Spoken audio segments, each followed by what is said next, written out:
keblei pi baro ni dap ra kejing sung kemen ke bakra ba pila krisyan ni tu ke raun ke baningkong ba sai sin biang kerpat pi krisyan lami kani ke raun ke ba a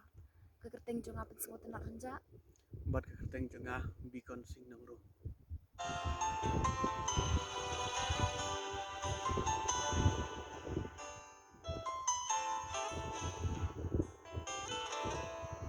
jing im hang ni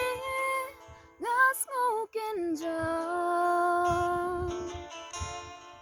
dan don bat pi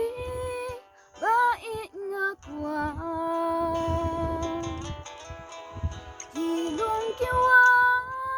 kinyeng saki ba inga i shisha yapi tuan bai tuan syana kamensil kaleng apisa wan bai